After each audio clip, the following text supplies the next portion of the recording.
Partagez le live, la famille, partagez le live. Aujourd'hui, on parle des grands hommes d'État.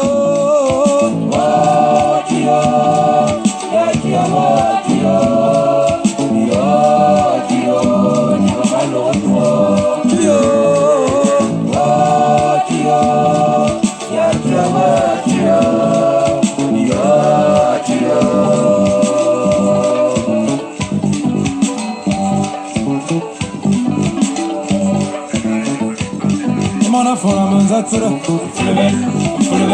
Zatsura, long Catalan, Zatsura, Gamu, Zatsura, Afonam Zatsura, Emonafon Zatsura, Afonam Zatsura,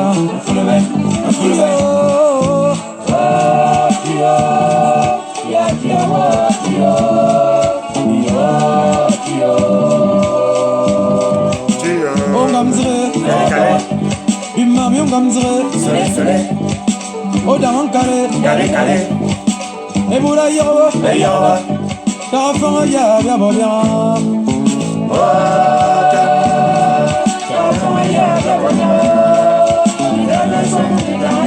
Tarazo, Tarafan Yabia,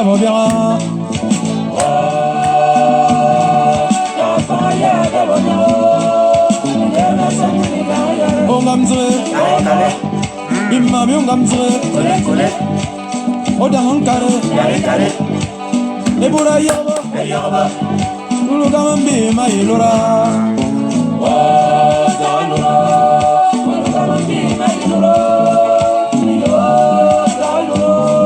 Berugavi Kaba, my Luro,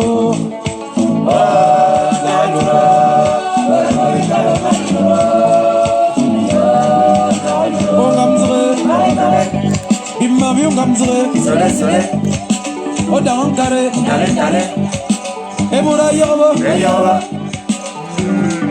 Monozamanga Slovenia, Navikotiza,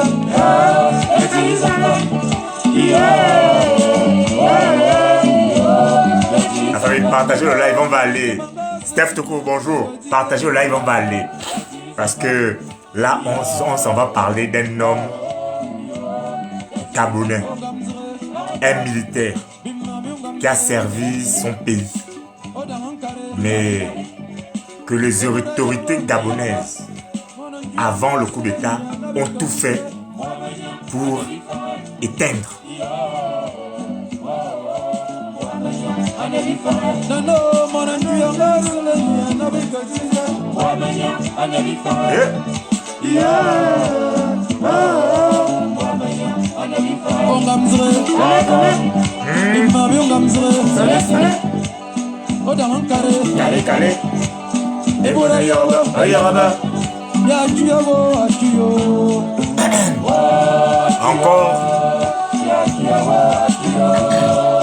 Encore 2 minutes et je commence le live. Partagez la vidéo s'il vous plaît, la famille. La famille, partagez le live. Partagez le live. Enregistrez le live. Parce que les révélations qui vont sortir pendant ce live vont déranger plus d'un. On va parler du général émérite, homme d'honneur, le général Mengoma Tom, Simon-Pierre Mengoma Tom. Je veux vous dire pourquoi je parle de lui aujourd'hui. Bonjour Teddy, partagez le live la famille, pardon. Le partage est notre force.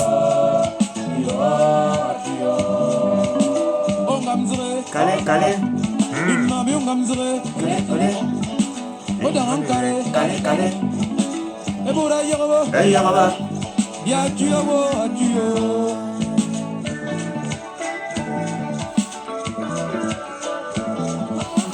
Là, je me trouve carrément à Libreville. Je suis dans la voiture en train d'aller à Oyem, en Kolayop. chez le général, lui rendre une visite, lui présenter mes devoirs.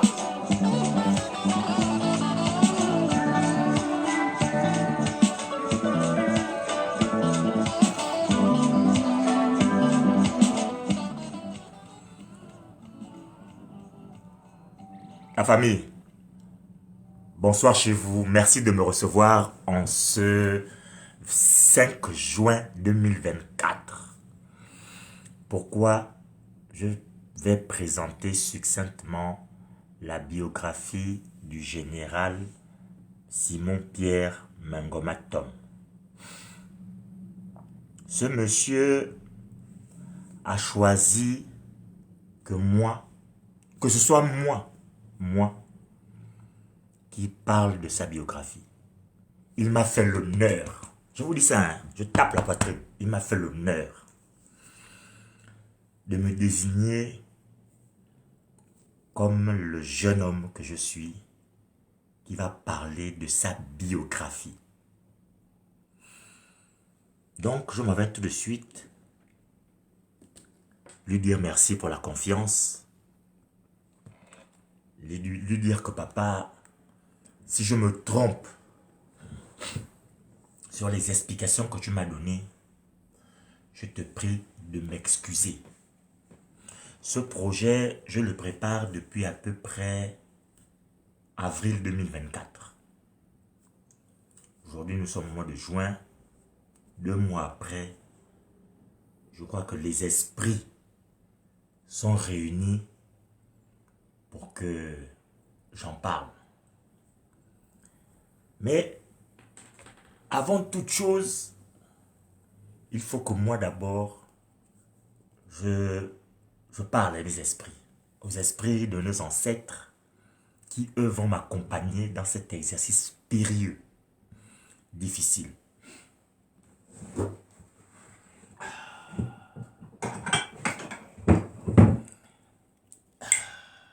Je prends ma dose d'ibogaïne. Ouais, non, je prends ma dose. Vous avez dit que non, l'enfant là.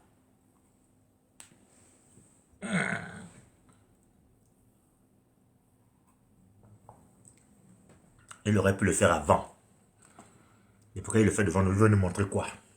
C'est les Gabonais, vous êtes comme ça. Mais oh! Comme je vous connais déjà, j'ai pris ma dose d'iboga. J'ai bu mon verre d'eau. La langue qui mange le sel va pouvoir peser chaque mot qu'elle va sortir de sa bouche. C'est Steph tout court. Alors, qui est le général de corps d'armée Simon-Pierre Mangoma Tom? Le live va peut-être va vous paraître un peu long, mais c'est important. Le général d'armée Simon-Pierre Mangoma Tom est né le 23 août 1941 dans le village de Nkolayop, dans le canton Bissok, dans la province du Wellington, à Oyem. Gabonais, 4e enfant d'une fratrie de 5 enfants. Il a grandi dans la campagne de Nkolayop. Et il fait ses études, il arrive en terminale et il a son bac. Mais il me raconte que son professeur de philosophie, qui était à la fois son mentor, il m'explique ceci. Lorsque je fais le choix de Saint-Cyr, mon prof de philosophie, qui était en même temps mon encadreur moral, n'était pas très content. Oui. Il disait, mais un garçon comme toi, gentil, modéré, comment tu allais choisir une carrière militaire alors que tu aurais pu être un professeur de mathématiques ou quelque chose de ce genre? Finalement, le général Simon-Pierre Mangoma Tom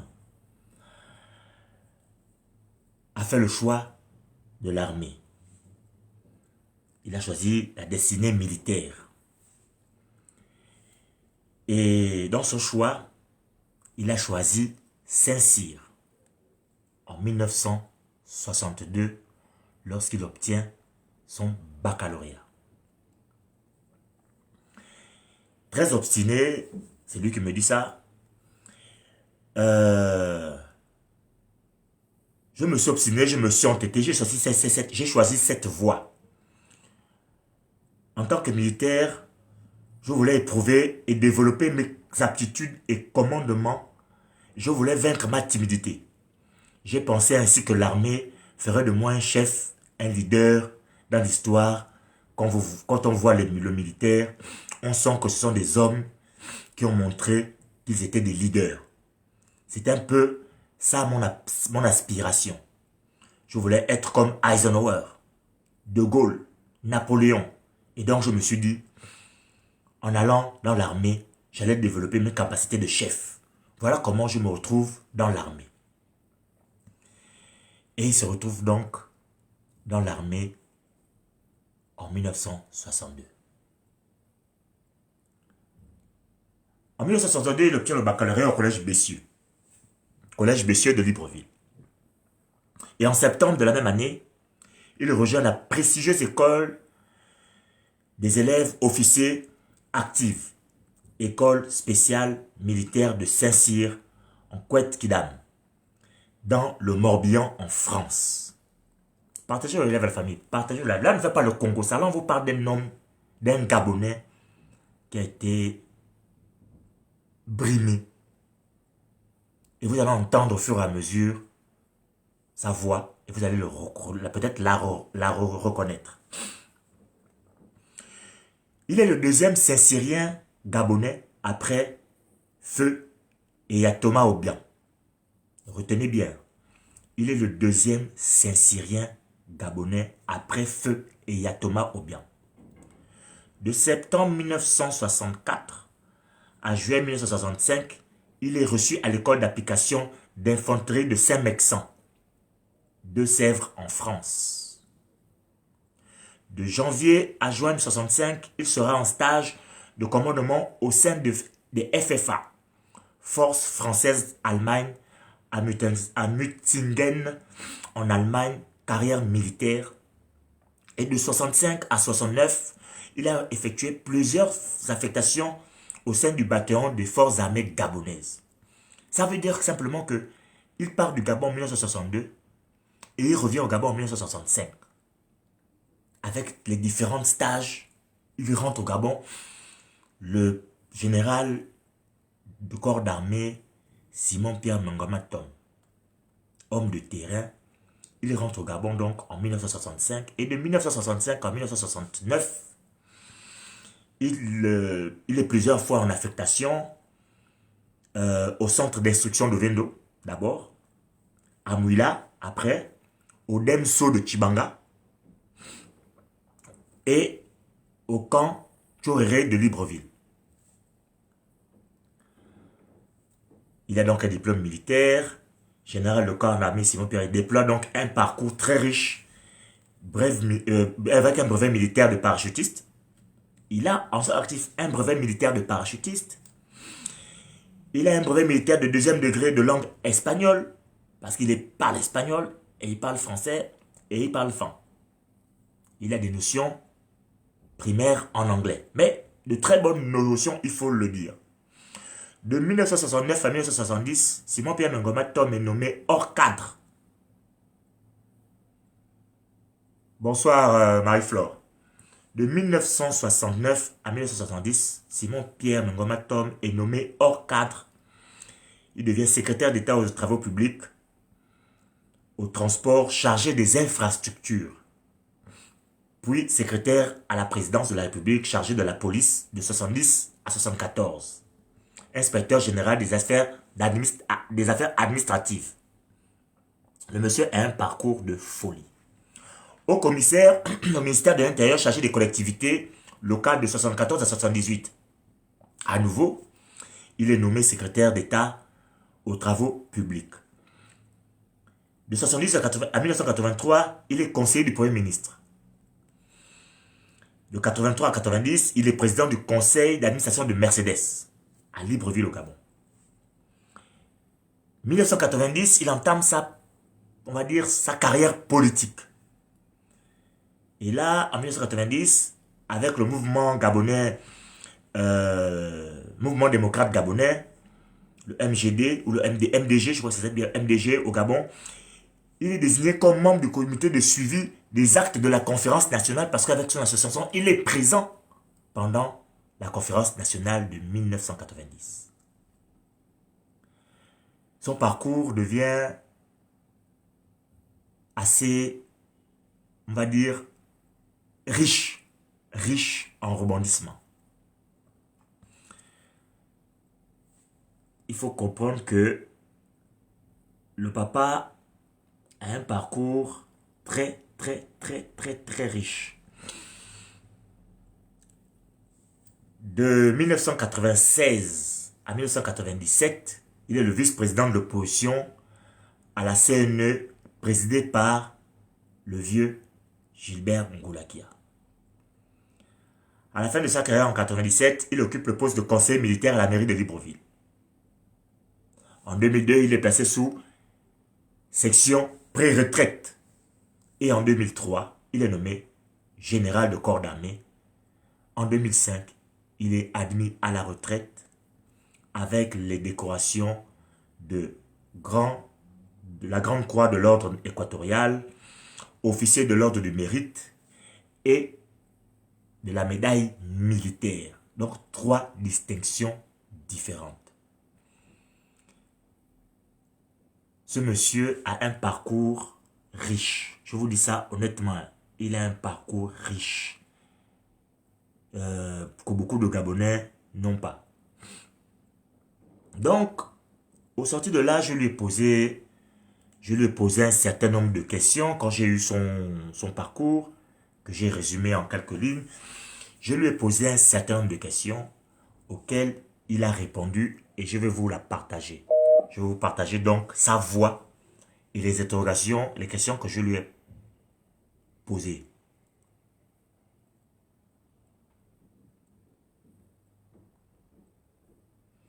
D'accord. Alors, il est là.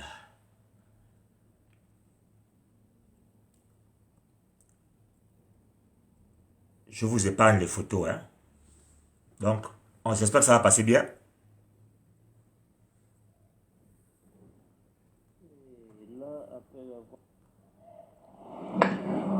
Et là, après avoir choisi Saint-Cyr, mon prof de philo, qui était en même temps mon encadreur moral, il n'était pas content. Il se disait, mais un garçon comme toi, gentil, modéré, comment tu peux aller choisir une carrière militaire? Tu aurais pu être professeur de maths ou quelque chose de ce genre. Mais finalement, mon choix de Saint-Cyr a été comme une destinée. C'est comme si je n'étais destiné qu'à ça. Je me suis obstiné, je me suis entêté. Et puis, j'ai choisi Saint-Cyr.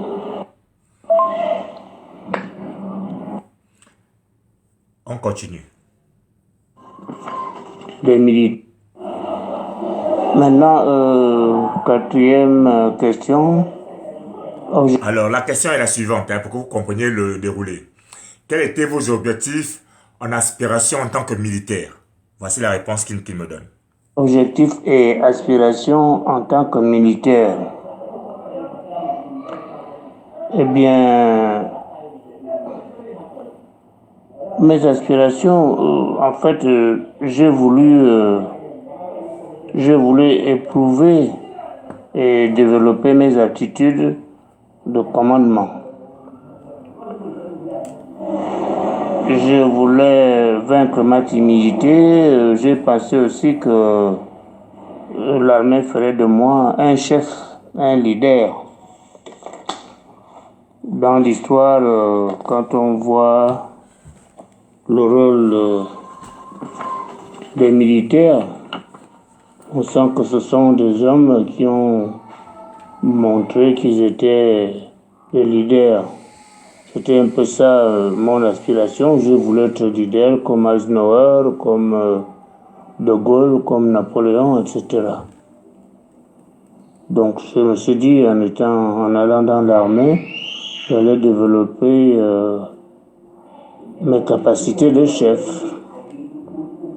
Voilà comment je me retrouve dans l'armée.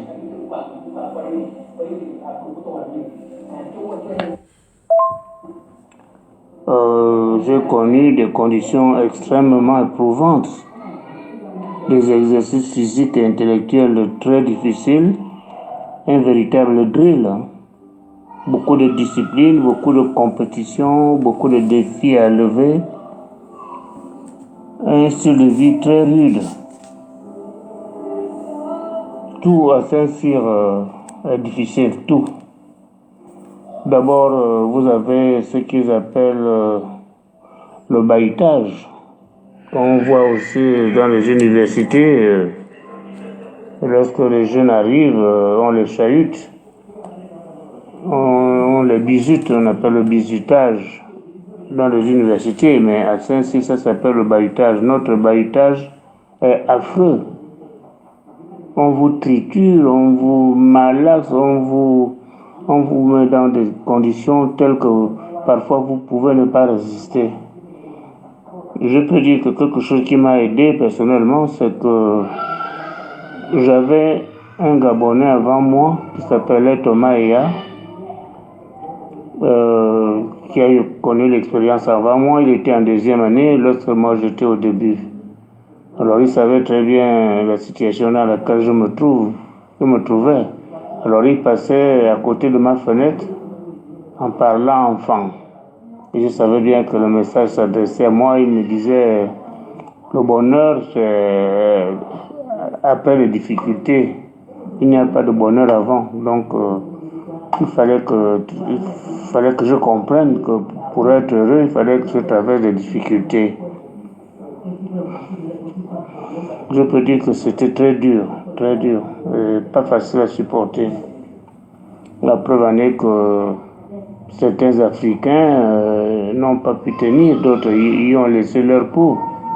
Le fils de Yadema est mort étant à Saint-Cyr. Là-bas, on admet 2% de pertes humaines, a priori. Quand vous faites des exercices périlleux, on vous dit à l'avance que s'il y a 2 élèves sur 100 qui laissent leur vie, c'est ça le taux autorisé par la loi. Donc il fallait qu'on sache à l'avance que nous pouvions parfaitement laisser notre vie dans tout ce qu'on faisait. Parce que la plupart des exercices étaient des exercices périlleux. Donc c'est dans cet esprit de lutte, de compétitivité, de combat permanent qu'on nous a formés pendant 2 bonnes années. Après, nous sommes sortis et on est allé à l'école d'application.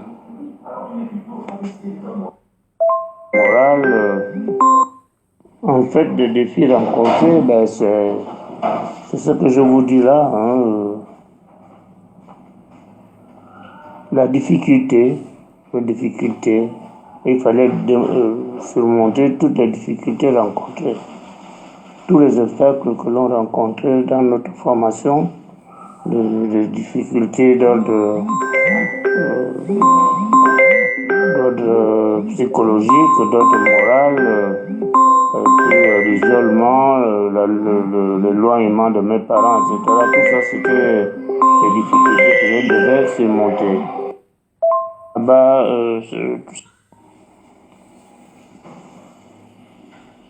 Rôle et responsabilité dans différentes étapes de la carrière.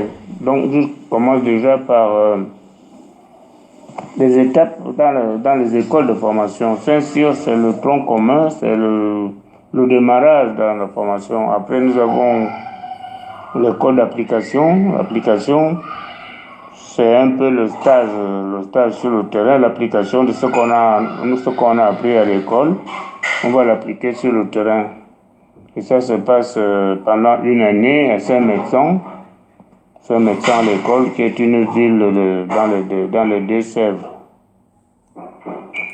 Là-bas, bon, c'est rien de nouveau. On nous fait appliquer, on nous fait mettre en application les choses que nous avons étudiées en théorie pendant une année.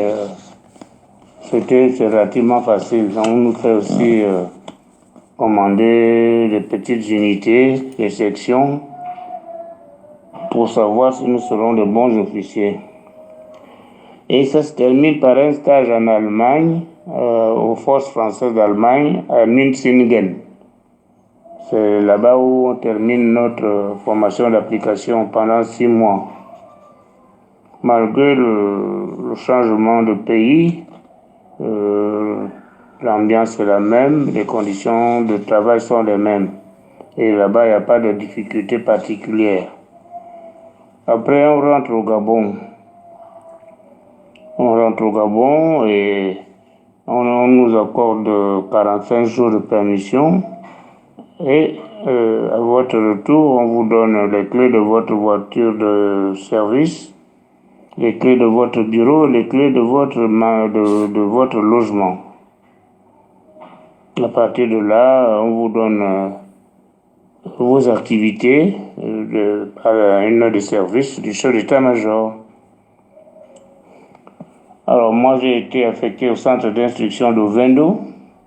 À cette époque, le premier bataillon d'infanterie avait son centre d'instruction à Ovendo. J'ai été affecté là-bas comme officier instructeur pendant 1 an. Je formais des hommes de troupe, les jeunes qui rentrent nouvellement dans l'armée. On leur donne la formation militaire et aussi les jeunes cadres de la troupe, les caporaux et les caporaux-chefs. On les forme également. Je suis resté 1 an au Vendo et après on a transporté le centre d'instruction à Mouila. On l'a transféré à Mouila. Là-bas, je suis resté 6 mois. On a fait le même travail. Et ensuite, on m'a affecté au détachement militaire sud-ouest à Chibanga. Là-bas, c'était tout à fait différent de Mouila. Il fallait que je construise tout un camp militaire. J'avais 45 éléments avec moi. On m'a montré un terrain vague. Après la Mougouti, après le pont de la Mougouti, entre le pont de la Mougouti et le terrain d'aviation, on me dit voilà, c'est là où vous construisez le camp militaire. Alors, il a fallu que je fasse le plan du camp, le tracé des routes, des rues, le tracé, les plans des maisons, l'affectation de chaque maison, les champs de tir, les magasins, les ateliers, les logements des hommes de troupe, les logements des sous-officiers, mon propre logement. Tout cela, je me suis mis à le faire. J'allais chercher le sable dans la rivière, dans la Nyanga. Je tapais les briques, et puis je faisais monter les murs à mes soldats. Et on a construit tout un camp. Ça m'a pris 3 années. 3 années assez enthousiastes parce que je n'avais jamais fait ce genre de choses, mais dans l'armée, il faut toujours tout apprendre. Après 3 ans, il fallait que j'inaugure le camp. J'ai fait venir le chef d'état-major. La famille, partagez le live, s'il vous plaît. Parce que là, vous écoutez une vraie histoire. C'est pas moi qui la raconte. Là, vous écoutez la voix du général Simon-Pierre Mengomatom. Il vous explique les choses du Gabon. Partagez le live. Donnez l'information aux autres qui viennent écouter. Parce que beaucoup là pensaient qu'il était décédé. D'autres ne savent même pas qu'il a existé. Cette histoire, il n'apparaît nulle part dans le mémorial du Gabon. Je vous dis ça aujourd'hui. Monsieur Mengoma Tom n'apparaît nulle part dans le mémorial du Gabon. Monsieur Mengoma Tom n'a aucun camp qui porte son nom. Bonsoir, bonsoir, Juliette. Il n'a aucun camp militaire qui porte son nom. Mais vous allez écouter ce qu'il va dire dans ses audios. C'est grave qu'on puisse traiter un Gabonais qui s'est battu pour, qui a œuvré dans la formation des Gabonais de cette manière. On écoute. Oui, tout un avion militaire avec les officiers de Libreville et leurs épouses. Je les ai invités à cette grande cérémonie. On a organisé un grand repas, une grande réception pour présenter un ouvrage pimpant neuf que nous avions réalisé. Le chef d'état-major était tellement content de voir ça. À la fin de la journée, avant de partir, il m'a demandé de lui dresser le plan du camp et le plan de chaque maison, et pour que la décision qu'il a prise que tous les camps qui seraient construits, tous les camps militaires qui seraient construits au Gabon, le seraient sur le modèle de mon camp. Donc le plan du camp de Tchibanga a servi le plan de base pour tous les camps militaires du Gabon qu'on devait construire après Tchibanga. C'est comme ça que OIM, Makoku ont été construits sur ce modèle-là. Habillement, tout ce qui... De Tchibanga, donc, on m'a fait à Libreville, à la CCS, la compagnie de commandement des services au camp Tchoréré à Libreville. Et là, mon rôle, c'est de gérer la base militaire principale qui dessert tous les services de l'armée et tous les camps de l'armée. Tout ce dont ils ont besoin part de la CCS. Le personnel, le matériel, tout. C'est nous qui assurons donc la centralisation de tout le matériel, armement, munitions, habillement, tout ce qui sert aux unités. Tout cela part de la CCS que j'ai eu à commander pendant 9 mois. Et j'ai eu pour adjoint, à cette époque-là, j'étais lieutenant. J'ai eu pour adjoint le jeune lieutenant Gary qui rentrait d'école. On l'a envoyé auprès de moi pour qu'il apprenne le métier, pour qu'il fasse son stage de commandement à mes côtés. Nous sommes restés 9 mois ensemble. Eh bien, au bout de 9 mois, j'ai reçu un coup de fil de la part du lieutenant Joe Dabani qui me disait que le président de la République avait besoin de moi, que je devais me rendre à la présidence le lendemain matin. Je suis allé et pour apprendre de la bouche du chef de l'État que ma carrière allait s'arrêter à ce niveau-là, qu'il allait me mettre au gouvernement pour que j'aille servir l'État en tant que membre du gouvernement. Alors, il m'a demandé mon point de vue. Je lui ai dit que je n'avais pas le choix. C'était lui, le commandant en chef des armées, et c'est lui qui savait quelle destination il donnait à chacun de nous, et c'est lui qui savait comment il allait nous employer. S'il estime que je suis plus utile dans le gouvernement, eh bien, je vais aller occuper les fonctions de ma charge au sein du gouvernement. Voilà comment ma carrière a été interrompue, en fait, puisque le lendemain matin, un décret présidentiel disait que tous ceux qui sont détachés de l'armée, qui sont mis hors cadre de l'armée, n'ont plus le droit d'entrer dans les camps militaires n'ont plus le droit de revêtir les uniformes militaires. Dans ma situation, il y avait le lieutenant Mamiaka, plutôt le capitaine, on était déjà capitaine, oui. On venait d'être nommé capitaine au début de l'année. Il y avait le capitaine Mamiaka, le capitaine Jacques Higo, médecin militaire, et moi. Nous étions 3 officiers qui sommes entrés dans le gouvernement. Voilà comment je pars de la carrière militaire à la carrière gouvernementale.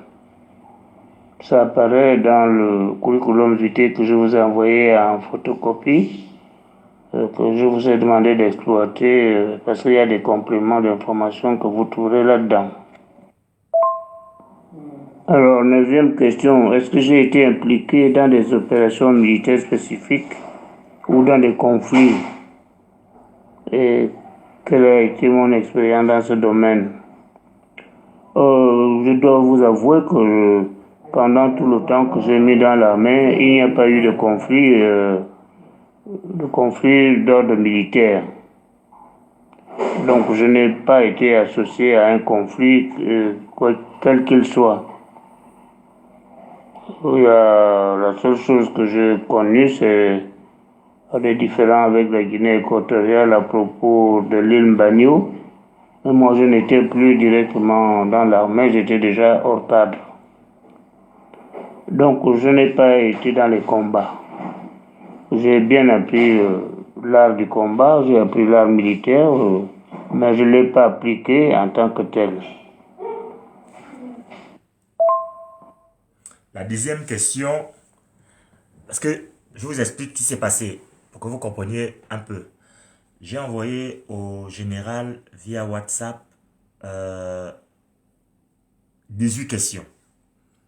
18 questions et vous allez entendre, vous attendez au fur et à mesure qu'il réagit les réponses des 18 questions parce qu'au début, il a voulu m'écrire toutes les réponses, répondre à toutes les questions par écrit. Je lui ai trouvé que ça, ce serait trop long pour lui. Je lui ai demandé ce qu'il pouvait faire une note vocale, ce serait plus facile. Et donc, il a fait plusieurs notes que je vais donc vous faire écouter au fur et à mesure. D'accord? On continue. Tout ce que j'ai fait, c'est lorsque j'étais à Tchibanga, je faisais des patrouilles, le contrôle de la frontière. Ça, c'était une mission permanente. Il fallait que tous les mois, je fasse le tour de la frontière pour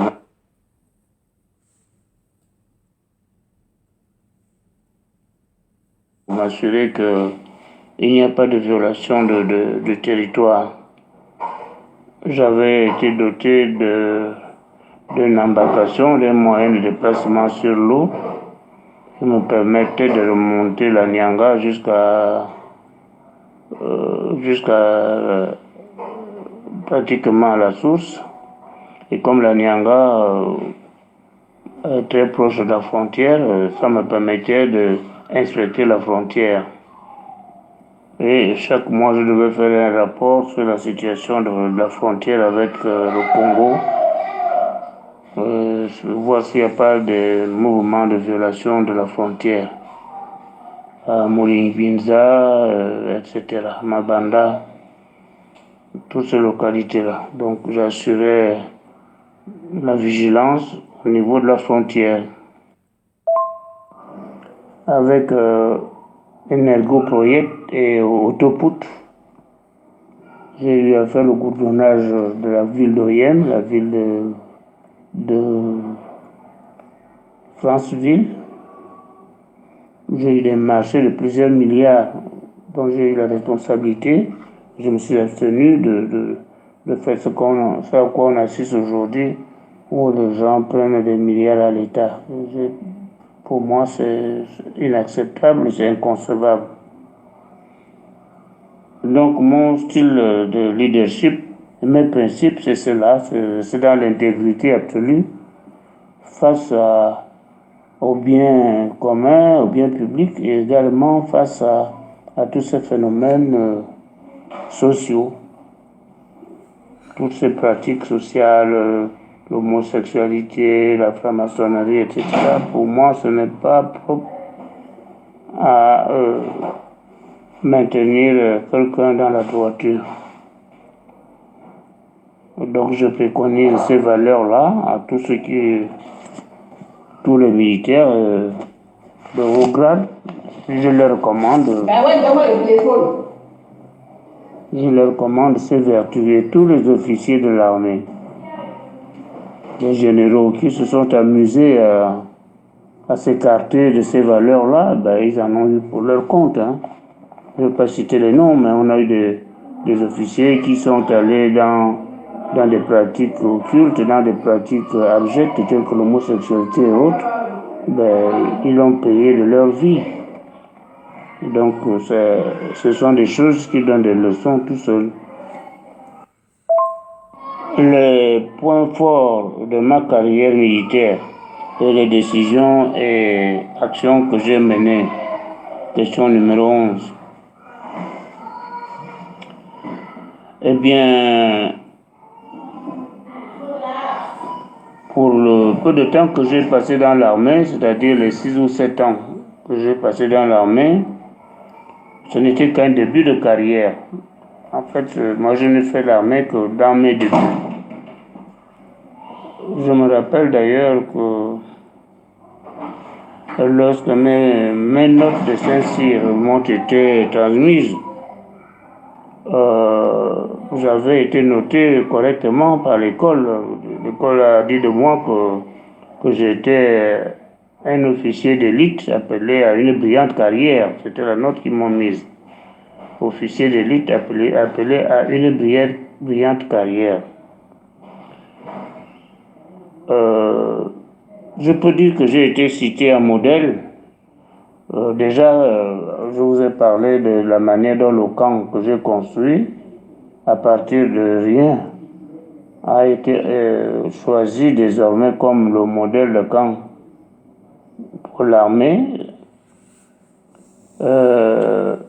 Ensuite, l'armée avait à l'époque un journal de liaison.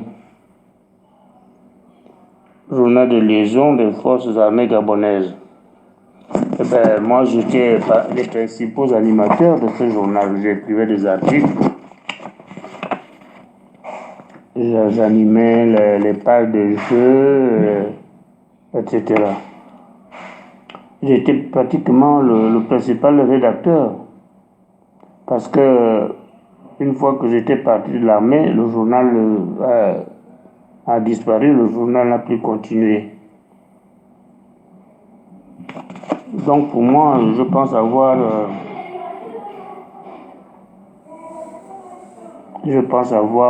montré des capacités, je pense avoir laissé une empreinte particulière.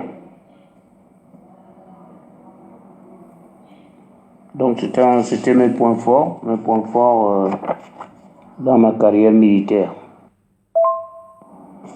Question numéro 12. Moments les plus difficiles de ma carrière. Comment je les ai gérés? Des moments difficiles, par contre, j'en ai rencontré. J'ai rencontré plutôt des moments difficiles qu'autre chose.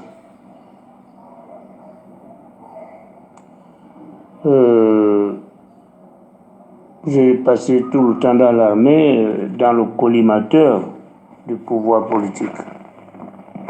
J'ai été combattu et étouffé, sans avoir commis de faute, mais simplement par préjugé,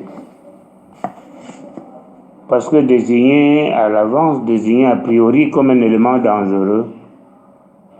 Le régime Omar Bongo ne s'accommodait pas d'intellectuels ou d'officiers de mon rang, de ma formation, parce qu'ils nous considéraient comme un danger potentiel, ce qui fait que j'ai été torpillé, je n'hésite pas à le dire, j'ai été torpillé par le pouvoir. et aussi par la France-Afrique.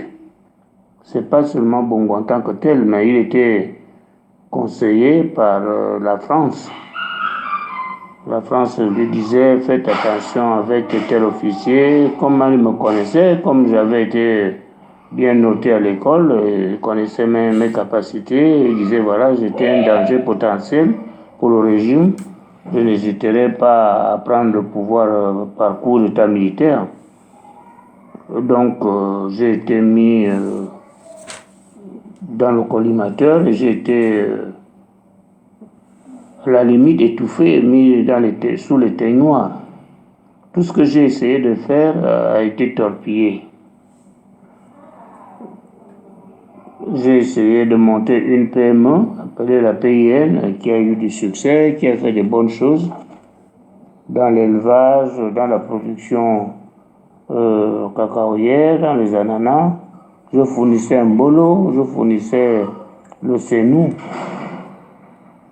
en ananas. J'avais des ananas de bonne qualité et que je produisais en grande quantité. Qui desservait le marché de Libreville. J'ai eu un prix Africa Award de la meilleure entreprise de l'année 1988. Ma PME était un modèle de gestion. J'avais été financé par la BDEAC, des gens qui venaient de Brazzaville pour inspecter les travaux 2 fois par an. Ils n'en revenaient pas de voir un Gabonais réussir autant dans une entreprise agricole. Tout cela n'avait pas été bien vu par le pouvoir et le président Bongo a donné l'ordre de mettre fin aux travaux de ma PME. Il ne voulait plus entendre parler parce qu'on est allé lui dire que j'étais en train de m'enrichir et que quand je serai millionnaire, je viendrai à faire atteinte à son pouvoir. Il a donné l'ordre d'arrêter mes travaux. Malgré tout ce que j'ai fait quand j'étais au TP, malgré tout, j'ai fait la voirie de Libreville, comme je l'ai dit tout à l'heure. Le nom boulevard Triomphal Omar Bongo, c'est moi qui l'ai donné en 1976 quand j'ai fait les travaux de la voirie. À l'OUA, j'ai été chargé de l'accueil, de l'hébergement, du transport des délégations pendant tout un mois. Tout ce qui concernait l'entretien des gens qui étaient venus à la conférence, c'est moi qui en avais la charge, avec des hôtesses, avec des chauffeurs, des véhicules. J'ai travaillé pour ce pays-là, mais ça n'a jamais été compté. Je ne figure nulle part comme serviteur de la République. Dans le mémorial du Gabon, un document de 12 pages, de 12 volumes, mon nom ne figure nulle part. Je ne figure pas dans le mémorial du Gabon. Mon nom n'a été donné à aucun camp militaire. Vous ne verrez nulle part au camp général Mengomatom, nulle part. Même un camp que j'ai construit moi-même, comme celui de la Mougoussou, celui de la Mougouti à Chibanga, on aurait pu dire le camp général Mengomatom parce que c'est moi qui l'ai construit. Non, mon nom ne figure nulle part. Donc, ils ont tout fait pour que je n'existe pas dans l'histoire du Gabon. C'est ça qui est, à la limite, m'offusque le plus. J'ai fait tant de choses dans ce pays, mais on ne me compte pas parmi les gens qui ont existé au Gabon. Donc, c'est vraiment la chose la plus difficile que j'ai rencontrée. Mais c'est surtout sur le plan politique. Il ne faut pas qu'on se rappelle de moi. Voilà. C'est vraiment la plus grande difficulté que j'ai rencontrée dans ma carrière. Et comment est-ce que j'ai équilibré ma vie professionnelle et ma vie personnelle? et le service militaire. Eh bien,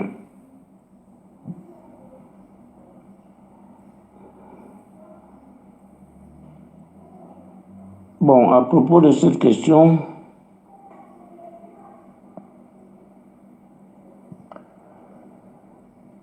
je n'avais que les permissions. J'avais 45 jours de permission, comme le dit le règlement militaire. 45 jours de permission par an. Alors, en dehors de ça, j'ai passé tout mon temps à faire ce que j'avais à faire. Je n'avais pas de vie privée, je n'avais pas de loisirs.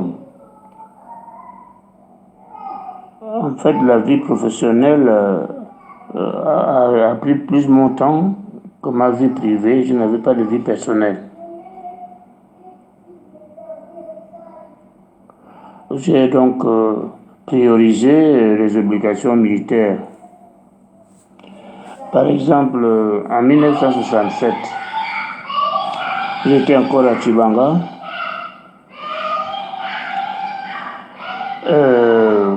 Je prends mes 45 jours de permission pour aller au village.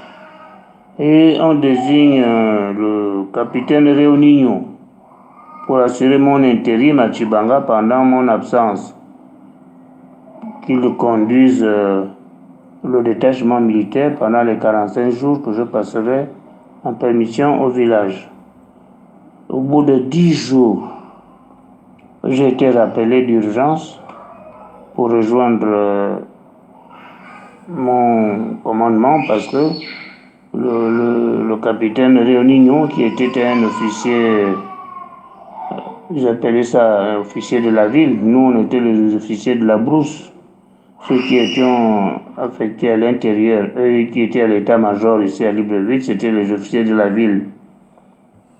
Alors, comme nous n'avions pas la même façon de tenir la troupe, pendant le temps de mes permissions, il n'a pas pu faire marcher l'unité. Les gens faisaient n'importe quoi, ils faisaient du désordre, ils sortaient comme ils voulaient, ils rentraient comme ils voulaient, et c'était le désordre. Donc j'ai été rappelé d'urgence pour reprendre le commandement de mon unité. Je n'ai pas terminé mes 45 jours de permission. Voilà comment ma vie professionnelle a toujours pris le dessus sur ma vie privée.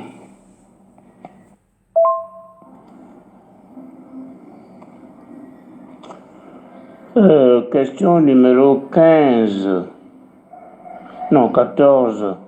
Quelles leçons au cours de la carrière militaire, quels conseils je peux donner aux jeunes aspirants de l'armée? Ce que je peux leur dire, c'est qu'ils assument leur carrière militaire avec courage et abnégation. C'est ce qu'on demande à un militaire. Et qu'en rien ils ne suivent l'exemple des politiques gabonais qui sont des nombrilistes et qui nous voient dans l'exercice de leur travail que le fait de s'enrichir et enrichir leur famille. Cette gangrène-là ne doit pas toucher les militaires. Nous, les militaires, nous devons être à l'écart de cette vision de la chose. Nous sommes au service de la nation. Nous sommes là pour protéger les citoyens. En cas de cataclysme, c'est nous qui devons monter au créneau pour sauver la population. S'il y avait, par exemple, un tremblement de terre ou des inondations, il faudrait que ce soit les militaires qui soient là pour sauver la population, pour les mettre à l'abri du danger. Nous ne sommes pas là pour nous enrichir ou bien pour notre plaisir ou pour... non, ce n'est pas le rôle des militaires. Donc ce que je leur conseillerais, c'est de rester dans l'abnégation, dans le service du citoyen. Je connais un officier, un général, ancien chef d'état-major, qui s'est lancé comme n'importe qui dans la débauche, dans les pratiques que l'on rencontre partout, homosexualité et consorts. Mais il a mal fini. Il a fini mal sa vie. Nous ne devons pas suivre l'exemple des civils. Nous devons être des modèles de probité, des modèles de moralité au sein du pays. Question 15. Les perspectives sur les défis actuels auxquels sont confrontées les forces armées. Il faut que les forces armées gabonaises apprennent les changements et les améliorations actuelles, parce qu'il y a des changements qui sont en train de s'opérer. Il faut que l'armée s'adapte à la nouvelle donne. Que l'armée apprenne à servir la nation, à servir la patrie et non pas à servir les individus. Ce n'est pas le rôle de l'armée que de servir un individu. Quel qu'il soit, quel que soit l'individu. Les militaires ne sont pas là pour protéger des individus, mais protéger la population, le peuple. La nation égale le peuple tout entier, avec le territoire tout entier, y compris les dirigeants, bien sûr. Les dirigeants font partie de la population. C'est tout ça que l'on protège, mais pas exclusivement les dirigeants comme on l'a vu depuis 60 ans. On a vu que l'armée n'est là que pour protéger le chef de l'État. Ce n'est pas ça du tout le rôle de l'armée. L'armée est pour protéger la nation contre tout ce qui peut l'agresser. C'est ça le rôle de l'armée, non pas se mettre au service d'un individu. Question numéro 16. Quel a été mon rôle et mon impact dans l'histoire militaire du Gabon? Je dois dire franchement que je n'ai laissé aucune marque, aucun impact dans l'histoire militaire du Gabon. Alors, excusez-moi la famille. Je coupe cette partie parce que M. Mengomatom, le général de corps d'armée Simon-Pierre Mengomatom, dit qu'il n'a pas laissé d'impact dans l'armée. La question était la suivante. Comment envisagez-vous votre rôle? Non, c'était la question 15. Non, c'est ça. Question 16. Comment envisagez-vous votre rôle et votre impact dans l'histoire militaire de votre pays? C'est ça la question à laquelle il est en train de répondre, où je m'y pose. Il a été formateur au Gabon. Il a formé donc l'armée, les militaires gabonais. Il a construit un camp militaire à Tchibanga. Ce camp militaire a servi de base pour construire le camp militaire d'Oyem et de Makokou. C'est lui qui le dit, ce n'est pas moi. Il a été militaire, il a géré les travaux de Autopout, le boulevard triomphal qu'on appelle le boulevard Omar Bongo. C'est lui qui a géré en tout et pour tout, tout le monde a entendu. Donc quand il dit qu'il n'a pas d'impact, je voudrais quand même qu'ensemble, on le lui rappelle, qu'on lui rappelle sa participation dans le développement du Gabon. Donc je vais remettre sa réponse au début, la réponse à la question 16. La question 16 est la suivante. Comment envisagez-vous votre rôle et votre impact dans l'histoire militaire de votre pays? On écoute. Question numéro 16. Quel a été mon rôle et mon impact dans l'histoire militaire du Gabon? Je dois dire franchement que je n'ai laissé aucune marque, aucun impact dans l'histoire militaire du Gabon. Je n'ai laissé aucune trace. Parce que ma carrière a été volontairement mise sous éteignoir par le pouvoir public, je l'ai dit ci-dessus. la France y comprise. La France qui ne voulait pas que nos pays se développent ne pouvait pas accepter que des officiers de valeur puissent conduire l'armée de telle sorte qu'elle soit au service du peuple. La France ne voulait pas de ça. Donc quand ils ont vu ma bouille, quand ils ont vu mes notes, ils se sont dit celui-là est un danger. Ils m'ont écarté. Donc je n'ai aucun impact sur l'histoire de l'armée gabonaise. Aucun impact, aucune trace. Je ne figure même pas dans les archives. Donc finalement, je n'aurais pas existé, je n'aurais laissé aucun signe d'existence dans le pays.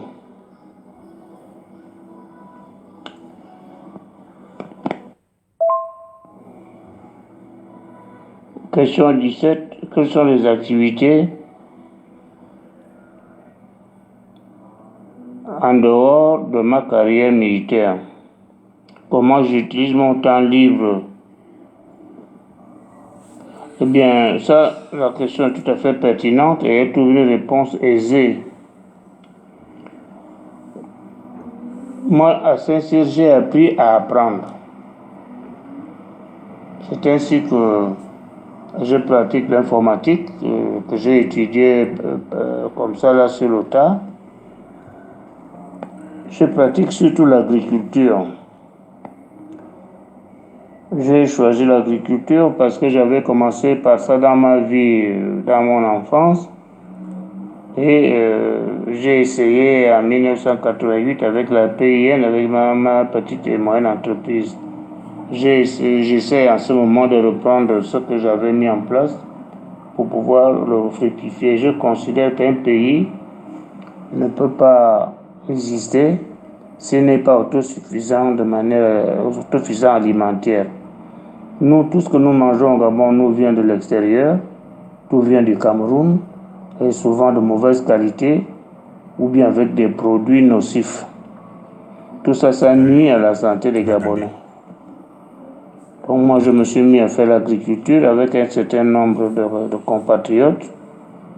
Nous mettons la main à la pâte. Nous faisons la lutte contre l'importation, la lutte contre l'insuffisance alimentaire. L'autosuffisance alimentaire est une arme de souveraineté. Si on n'est pas autosuffisant, on dépend de l'extérieur. Ils peuvent très bien nous couper la ration ou bien nous empoisonner et nous n'existerons plus. Entendu. Donc dans mes temps libres, je m'adonne à l'agriculture.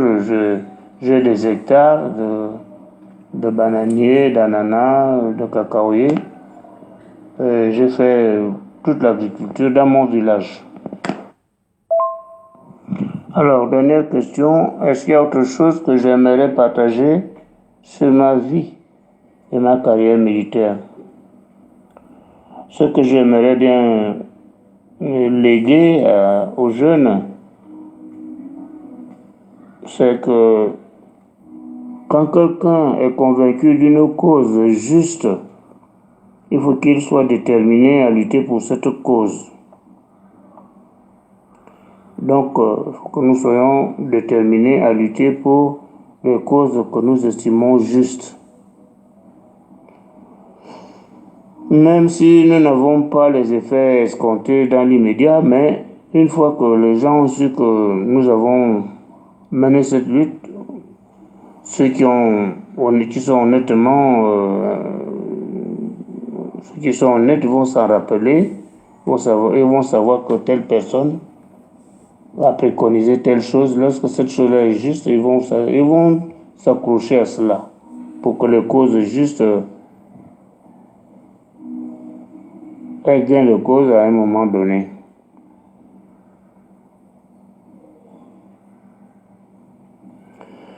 Et le deuxième conseil que je pourrais donner, c'est que celui qui aime son pays doit pouvoir s'adapter à tout ce qui peut servir le pays. Si vous aimez le Gabon, que vous savez que en faisant du commerce, vous allez apporter votre contribution au Gabon, à l'évolution du Gabon, eh bien, faites-le de bon cœur. Chacun doit s'attacher à ce qu'il pense bon pour le pays.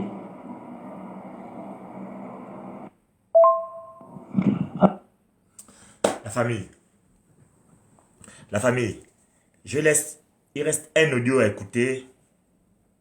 Ce monsieur, quand j'ai écouté ces audios la première fois, j'ai pleuré. Je le dis en toute honnêteté. J'avais le cœur brisé. Je me suis posé la question et je continue à me poser la question. Dois-je arrêter le combat que je mène ou dois-je continuer le combat que je mène? Dois-je m'arrêter et regarder les autres? Ou dois-je continuer au risque et au péril de ma vie? Je suis pour nous Guissir. Ce monsieur est fandoyem. Il y a beaucoup de gars femmes qui ont de la visibilité sur les réseaux sociaux. Je me posais la question, pourquoi c'est moi? Pourquoi c'est à moi? C'est le père de Bob Mengom. Mais pourquoi c'est à moi? À qui il a confié cette mission? Dieu seul sait. Dieu seul sait. Peut-être que c'est mon rôle. Peut-être que demain, je ne serai pas reconnu par mes pairs. Il y aura sûrement un jeune Gabonais qui tombera sur mes vidéos, qui aura entendu parler de moi et qui aura le souhait de partager avec les jeunes de sa génération le travail que je fais aujourd'hui, le travail que nous faisons, le travail que Mefan Metou a fait, le travail que Aimé Victor fait, le travail que toutes les personnes qui sont sur ce panel font. Je continue à me poser la question. Je vais prendre des vacances, sans fermer ma page, ne vous inquiétez pas, je vais prendre des vacances. Et je vais réfléchir. Et je vais prendre la bonne décision. Je prendrai la bonne décision. Et vous saurez que j'aurai pris la bonne décision quand je reviendrai de vacances. On continue avec le dernier audio que je vous partage, que je ne devrais pas vous partager, mais je vous la partage quand même.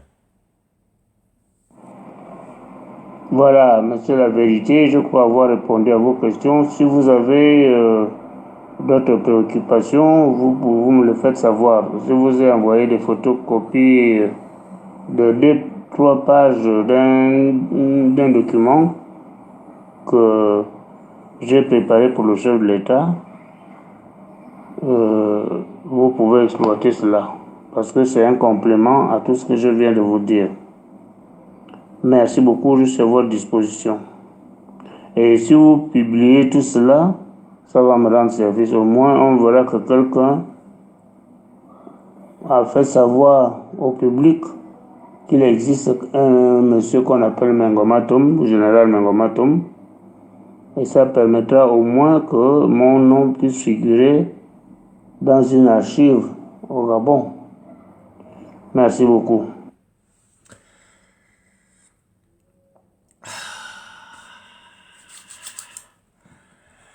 Oui, la famille, c'était chaud. C'était chaud. J'ai pris beaucoup de temps avant de prendre la décision de faire ce live. C'était chaud. Donc voilà, plus ou moins, où est la situation du Gabon. Qu'est-ce qu'on fait? Qu'est-ce qu'on dit? Comment on réagit? Allons-nous nous aussi traverser la vie en tant que Gabonais? Ou allons-nous décider de nous arrêter? Et de nous dire que je refuse de traverser la vie, le Gabon, sans laisser mon empreinte dans l'histoire de mon pays. Voici l'histoire de Simon-Pierre Mengoma Tom, général de corps d'armée des forces armées gabonaises, qui aurait pu ne plus être là aujourd'hui. J'en aurais parlé, mais sans émotion. Parce que la plus grande émotion de ce live, c'est sa voix. C'est son message. Ce sont ses vérités.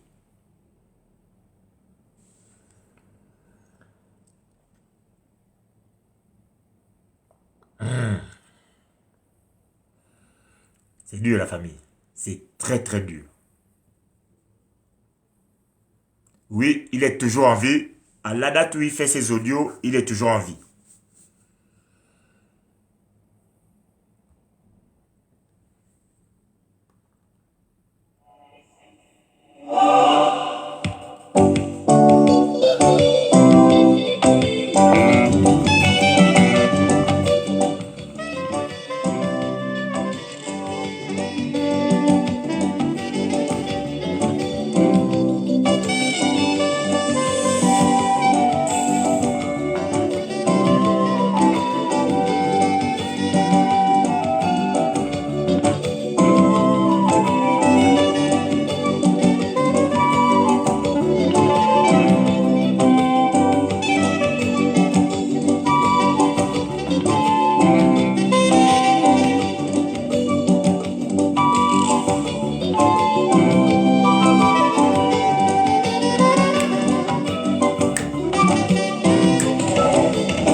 François Ngwa dans cette chanson dit, excusez-moi, je vais vous laisser le morceau terminer. François Ngwa dans cette chanson, il dit, les choses qui se passent dans ce pays-là me donnent mal à la tête. Les choses qui se passent dans ce pays me donnent mal à la tête. Et il parle du Gabon. Il dit, mon cœur a mal. Mon cœur a mal. Je vous laisse écouter le morceau.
salut,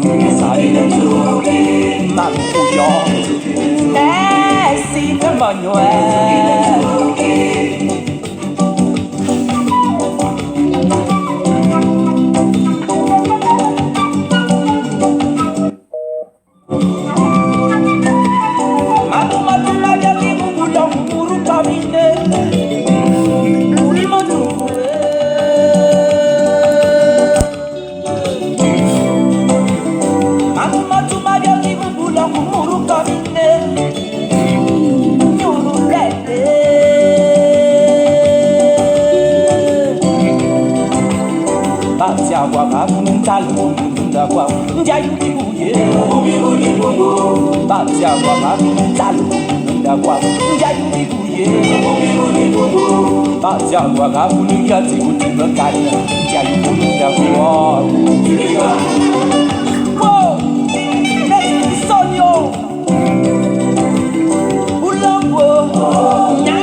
Voilà la famille, bon courage à tous, bonne soirée à tous. Le live est à présent terminé. Bonne soirée, à la prochaine, sûrement dans 15 jours. Bonne soirée à tous.